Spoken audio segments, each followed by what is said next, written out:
Hey everyone, today we are going to be reviewing the set Brothers War that will be coming out very soon. And I'm going to be separating this into 5 parts. Well, one per color basically. So yeah, if you enjoy the review, go ahead and subscribe to my channel, like and comment, or follow me on Twitch, link in the description. Enjoy. We'll go through uncommons and rares. I guess starting from white. Calamity's Wake. 2 mana instant exile graveyards. Players can't cast non-creature spells this turn. Pretty useless. Obviously, this is for standard, right? I'm just rating these cards for standard. Pretty useless. Great Desert Prospector. 5 mana, 3/2. When it enters the battlefield, make a Power Stone for each other creature you control. And Power Stones. Tap their artifacts. Tap for colorless. Mana can only be spent to cast non-artifact spell.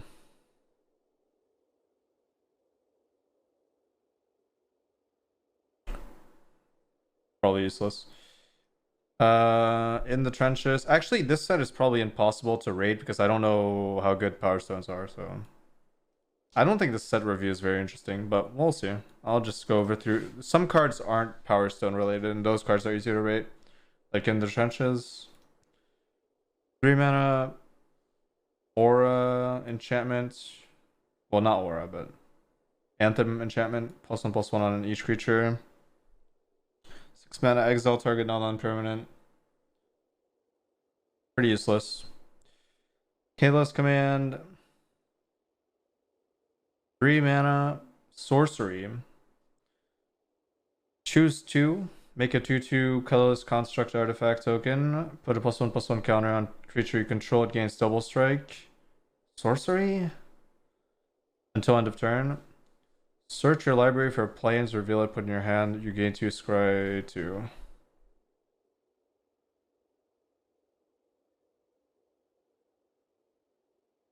Pretty bad.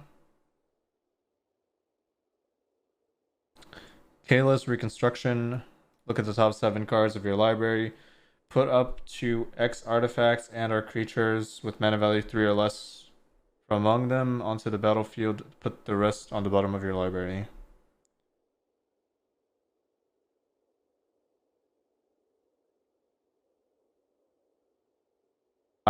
Impossible to rate. Okay, next. Lay down arms. Exile target creature with mana value less than or equal to the number of planes you control. Its controller gains 3 life. Sorcery. 1 mana sorcery.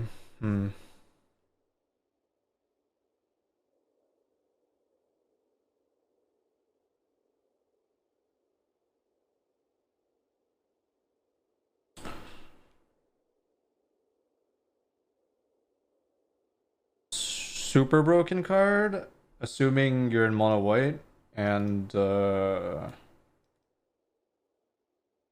you don't have that many special lands. So if you only have planes, this card's fucking insane, right? Lorian of the Third Path. 3 mana for 2/1. Legendary human. Vigilance. When it enters the battlefield, destroy up to 1 target artifact or enchantment. What? And tap ability, you and target opponent each draw a card. Very good. Not broken, but you would probably almost never use the you and your opponent draw a card.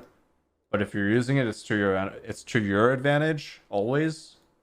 Well, I guess not literally always because they get top deck exactly what they need, but most of the time if you're activating it, you need something. Or you're in a position where it doesn't matter. So this is really good. Loran Disciple, 4 mana, 3/3.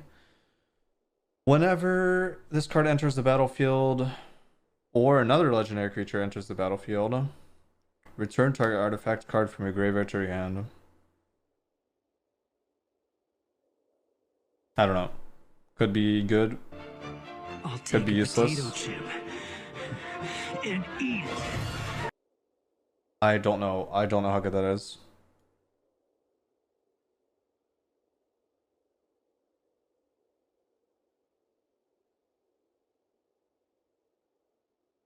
Lauren's supposed to be a tree folk? Oh well. I don't care about lore, so but that's a fail on Wizard's part if that's true. 6 mana sorcery, create 4 1/1s. Colorless artifacts. Creature token. I don't know. Probably useless.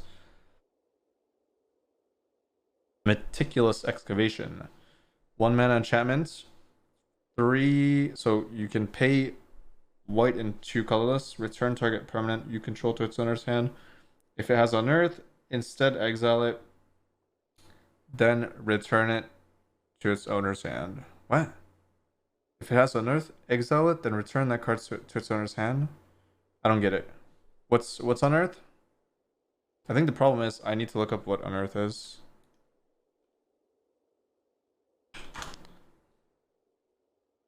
I'm pretty sure this is bad, but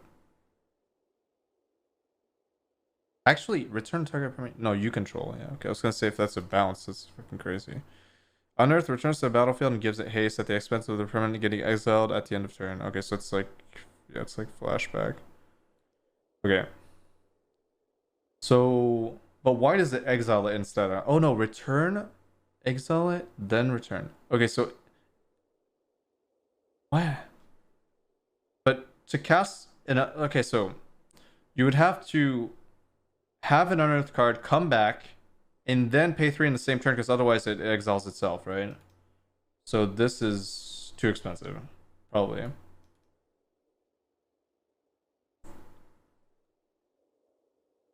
Military discipline. It's common, I don't care. Morel, Shield of Argive. This is broken. This is one of the cards I've already seen.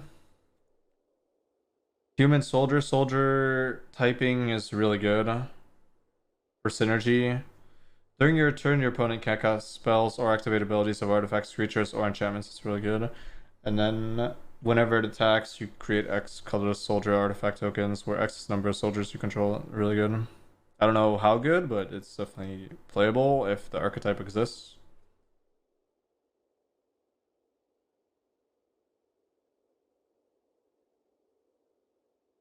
Recruitment officer is a soldier, so I guess I'll take note of all the soldiers.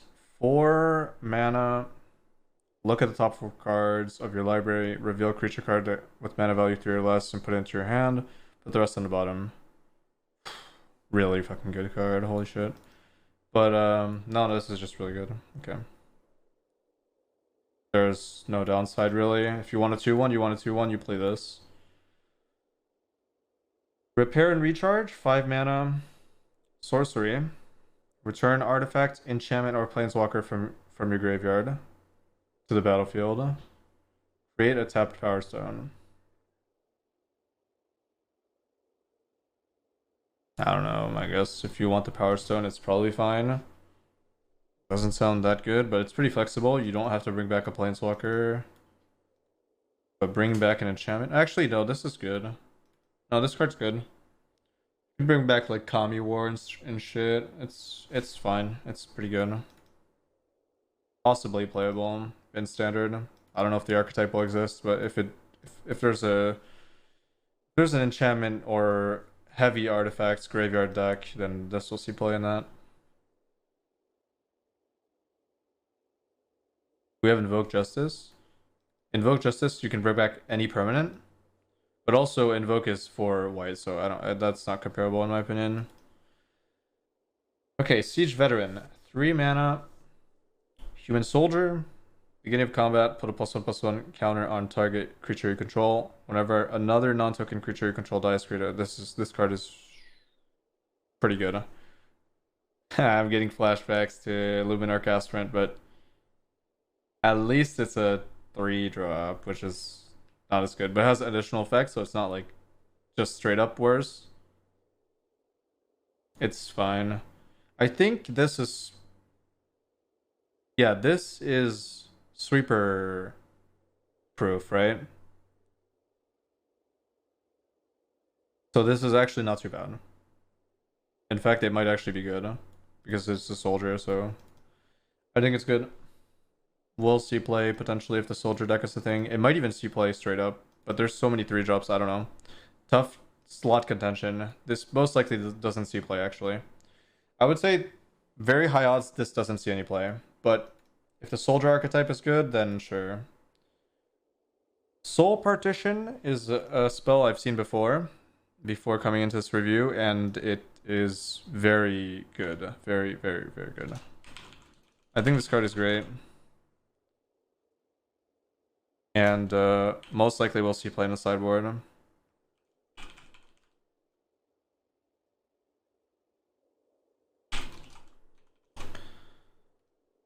Exile target, so for 2 mana, instant. Exile target non-permanent for as long as that card remains exiled. Its owner may play it. A spell cast by an opponent this way costs 2 more to cast. So this is just straight up hard removal for aggro decks, pretty much. If your aggro deck is fast enough. If it's not fast enough, I mean, this could also see play. I mean, there's so many. I don't know. I feel like this can be played almost anywhere where you would want something that. So any tempo deck would probably end up playing this. Is it a control card or a tempo card? This is a tempo card. This is probably not a control card. No? It could be. Honestly, it could be. But it would have to be a control deck with incredible amounts of card draw because you have to make up for the lost card.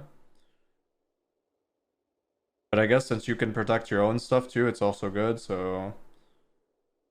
This probably could see play in any archetype. I feel like this card is good. As long as your control deck wants to be slightly tempo-y, then yeah, this card is going to be fine. I think it's, for the most part, just straight up better than the 2 mana that gives your opponent a clue, because it's going to interact with any permanent. It can save your own as well. Anyways, Static Net, 4 mana enchantment. Whenever this enters the battlefield, exile target non-permanent until Static Net leaves the battlefield. When Static Net enters the battlefield, you gain 2 life and create a tapped Power Stone. Probably not good. I don't know if a Power Stone is worth the extra mana on this. Probably not. Opter Architect. Whenever an artifact enters the battlefield under your control, target creature gains flying. Okay. Worthless. 3 mana to Castia's Welcome. 3 mana enchantment. Whenever one or more creatures with mana value 3 or less enters the battlefield under your control, draw a card. This ability triggers only once each turn.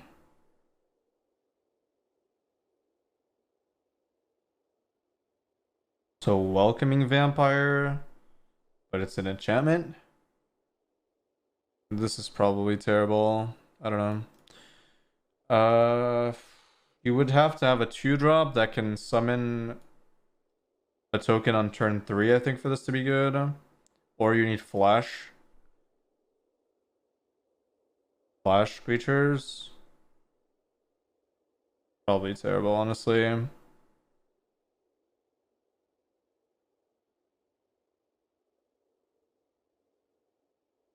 Autonomous Autonomous Assembler. 5 mana.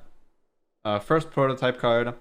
So prototype is you may cast a spell with different mana cost, color, and size. It keeps its abilities and types. So here it would be 1 and a white for 2/2, but it would keep its effects. So 2 mana 2/2 vigilance. With 1 tap, put a +1/+1 counter on target assembly worker you control. So it can put it on itself. This card is very insane. I mean, you would pretty much always play this as a 2-drop in mono white, I think. Maybe. I feel like Vigilance is so good. And if you curve it out with like maybe that soldier, puts a +1/+1 counter on it. Something like that. I don't know. I feel like this is a good card. Flexible. It might actually not see play, I don't know, because what's in contention for the 2-drop slot? Thalia, And the other soldier, the indestructible one that can discard a card and gain indestructible 2/2. Maybe there's no room for this, but if there is, this will see play.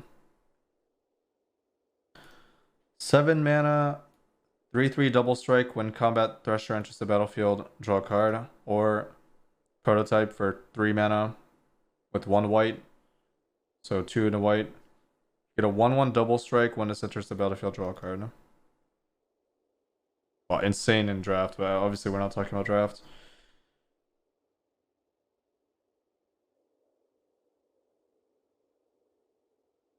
I don't think this is good enough to see play because the base card is terrible. So you're only getting the 3 mana 1/1. You're almost never getting the 7 mana card. Is 3 mana 1/1 double strike good enough? No. 5 mana platoon dispenser. So you get 5 mana 4/6 at the beginning of your end step. If you control 2 or more other creatures, draw a card. Wow. And 3 and a white for create a 1/1 colorless soldier artifact token and unearth 4. Wait. So unearth brings the card back, but it gets exiled at the end step, right? So you can theoretically deal 4 damage because it gains haste, right? Deal 4 damage and draw a card potentially. That's really good. Okay, now I'm starting to see why artifacts might be a problem in this set. Oh my goodness. These are like ultra power crept, I think. Well, I don't know what they're power crept from, but it feels like they're too flexible. I feel like prototype is a bad mechanic. If the base card is good, I feel like prototype is too strong because then it adds unhealthy amounts of flexibility when the prototype is actually extremely strong already. So if you had a 2 mana 2/2 vigilance that puts a +1/+1 counter on itself, it's not, I guess it's not insane, but the fact that you can also get a 4/5 that has vigilance for 5, which is totally fine, it makes it really strong. But I guess if artifacts have too much hate against them in terms of interaction, this will not matter probably. So it depends how they design the set. If they designed it well, these won't be a problem. But knowing Wizards, I would always assume that they designed it poorly and some mechanics are going to get out of control, but we'll see. Steel Seraph, 6 mana for 5/4 flyer. At the beginning of combat, on your turn, target creature you control gains your choice of flying, vigilance, or lifelink. Prototype for 1 and 2 white. You may cast a spell. Alright, never mind. Prototype for. So 3 mana, 3/3 flying. What the hell? This card is really good. So 3 mana, 3/3 flyer is already insane stats. Like, actually insane. That's crazy. And then also you get to give something else flying, so you can give something evasion, or you can gain some. I mean, vigilance is really good, and all 3 of these effects are really good. Lifelink, if you want to push your life higher, yeah, this is just too flexible. It's very good, and then the 6 mana is totally reasonable too. Like the stat line on it is good. 6 mana 5/4 is a little low stats, I would say, but it's not that unreasonable. A friend of yours said this was the best card in the set. I don't think so, but it's very good. Don't know. I don't even know if it'll see play because, I mean, again, if there's enough removal for this, 3 mana 3/3 enter the battlefield, do nothing. This is not good, right? But it's a strong card. Is it good enough for standard? Honestly, I don't know. I don't know. It could also just be trash, honestly, because 3/3 is not 3/3 enter the battlefield, do nothing is not that strong. In a format where potentially, I mean, if people are playing sweepers, it's not good. If people are playing 3 damage red spells, it's not good, like Strangle. I don't know. We'll see. Has potential, but most likely, I would say most likely not played because mono white is probably bad. So, but in an artifact mono white deck, maybe I don't know if this goes through the archetype of artifacts, then this will see play maybe. Here's a Silex. 3 mana legendary artifact. You can pay 2 and 2 white. Tap it. Exile this card. Each player chooses 6 lands they control. Destroy all other permanents. Activate only as a sorcery. When Urza Silex is put into exile from the battlefield, you may pay 2. If you do, search your library for a Planeswalker, reveal it, put it in your hand. This has potential, but I'm scared that there's going to be too much artifacts destruction. And in that case, depending on if every deck is playing ways to kill this, I don't think it's good enough. Because if you're looking for this kind of effect, you want that effect to resolve. So you don't want to play it on a permanent that's vulnerable. So yeah, it's probably bad, but it's cool that it has flexibility. So if you do have 6 mana, you can also search for a Planeswalker, which is incredible. And I wonder if there's a way to exile this without exiling itself. In that case, you can get the pay 2 search for Planeswalker card, which is probably not worth it, so whatever, that's irrelevant. Farewell is probably just better. I would agree with that. But this can pop on turn 4, so again, if let's assume the artifact deck exists, it goes super wide, and they don't have hate for artifacts themselves, which would be weird, but I guess it's possible. Then you could play this and sweep through wood on turn 4. Sure, it has potential, but it also could just not be playable because of the amount of interaction there is in standard. If there is interaction, we'll have to see. Yotian Frontliner. Whenever, so it's a 1 mana, it's a colorless 1/1. When this card attacks, another target creature you control gets +1/+1 and it has Unearth 1. I guess this fits in an aggressive artifact deck, if that deck exists. It looks like it's just mono white artifacts. It looks like that's what they're setting up. Sure, I can see this being useful. I mean, Unearth is good. If we have things that proc from other things entering the battlefield, this could be good as well.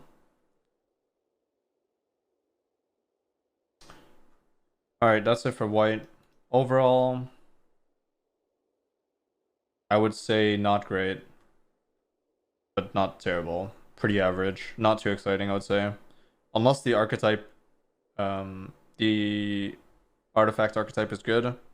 But even then, I don't feel that excited about the cards that are shown. They're not that interesting in my opinion. They're just very solid creatures. I don't know. It doesn't sound that fun to play. But we'll see.